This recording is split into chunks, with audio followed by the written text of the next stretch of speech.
نبی سلام علیکم. جی ماشاءاللہ. اللہ رب العالمین نے جماعت سے سلام کا حکم دیا. آپ قرآن سے ثابت کر سکتے ہیں. نماز کا حکم ہے وَارْكَعُوا مَعَ الرَّاكِعِينَ، رکوع کرنے والوں کے ساتھ رکوع کرو. سمجھ گئے؟ نماز نبی علیہ الصلوۃ والسلام نے جماعت سے نماز پڑھنے کا حکم دیا. سلام جماعت سے پڑھنے کا حکم دیا. آپ ثابت کر سکتے ہیں کسی حدیث سے؟ واللہ آپ کسی حدیث سے ثابت کرو کہ سلام جماعت سے پڑھا جا سکتا ہے. میں یہاں حکومت سے مطالبہ کروں گا کہ جماعت سے سلام پڑھوایا جائے جس طریقے سے نماز جماعت سے ہوتی ہے یہاں. السلام علیکم ورحمۃ اللہ وبرکاتہ. جی اس کلپ میں آپ ابھی سنے ہوں گے جہاں یہ کہہ رہے ہیں کہ صلاۃ والسلام جماعت کے ساتھ یعنی مل کر پڑھنا یہ نہ حدیث سے ثابت ہے، نہ صحابہ کرام کے افعال سے ثابت ہے، اور نہ ہی ائمہ کرام کے افعال سے ثابت ہے. اب آئیے قرآن کریم کی روشنی میں مل کر پڑھنے کو ہم ثابت کرتے ہیں. اللہ تبارک و تعالی نے ارشاد فرمایا یا ایھا الذین آمنوا، اے ایمان والو، صلو علیہ، درود بھیجو میرے حبیب صلی اللہ علیہ وسلم پر، وسلموا تسلیما، اور کثرت کے ساتھ سلام بھیجو، خوب سلام بھیجو. یہاں اللہ تبارک و تعالی نے جمع کا صیغہ استعمال فرمایا. یہ پلورل ہے، صلی علیہ نہیں صلو علیہ ہے. تو اللہ تبارک و تعالی نے جمع کا صیغہ استعمال فرمایا. اب اس سے یہ پتہ چلتا ہے کہ یہاں کوئی قید نہیں لگائی گئی کہ صلاۃ والسلام جب میرے حبیب پر پڑھو تو اکیلے ہی پڑھو، بلکہ اکیلا پڑھنا بھی ثابت اور مل کر پڑھنا یہ بھی ثابت ہے. دوسری بات یہ کہ صحابہ کرام رضوان اللہ علیہم اجمعین ہمارے آقا صلی اللہ علیہ وسلم کے وصال شریف کے بعد، چونکہ ہمارے آقا صلی اللہ علیہ وسلم کے لیے نماز جنازہ نہیں تھی. نماز جنازہ مغفرت کی دعا کے لیے ہوتی ہے. کون ہمارے نبی کے لیے مغفرت کی دعا کر سکتا ہے جن کے سبب انشاءاللہ ہماری بخشش ہوگی، جن کی دعا کے صدقے میں اللہ تعالی ہمیں انشاءاللہ بخشے گا. تو ان کے لیے کون جنازہ پڑھ سکتا ہے؟ تو کیا ہوا، فرشتے جماعت کے ساتھ اکٹھا ہو کر نبی کریم صلی اللہ علیہ وسلم پر درود و سلام پڑھتے رہے.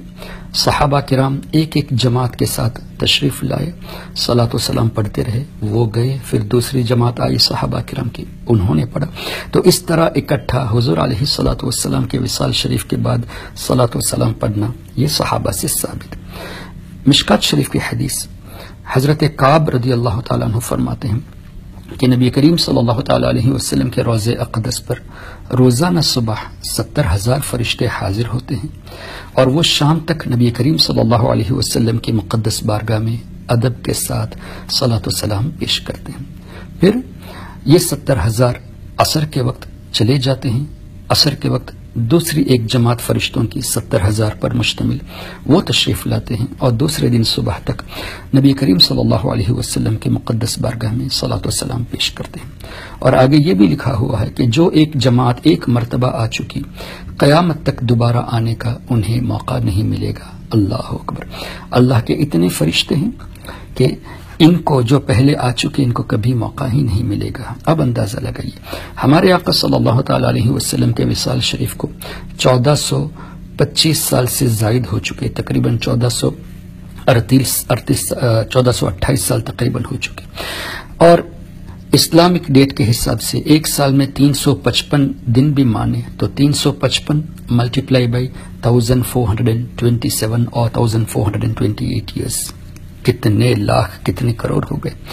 اتنے لاکھ ایام میں 70,000 فرشتے ایک وقت یعنی 24 گھنٹے میں 1,40,000، صبح سے شام تک 70,000، پھر شام سے صبح تک 70,000، تو روزانہ 1,40,000. 1,40,000 multiply by 355 again multiply by 1428 years. اور قیامت تک ابھی کتنے سال باقی ہے؟ ہزاروں لاکھوں کروڑوں کی تعداد میں جماعت کے ساتھ اللہ کے فرشتے نبی کریم صلی اللہ علیہ وسلم پر ادب کے ساتھ درود و سلام پیش کرتے ہیں. تو اے لال رومال والے، لال دوپٹے والے، آپ بدعت کہتے ہو، سب سے پہلے تو آپ اپنی اس بدعت کو چھوڑیے.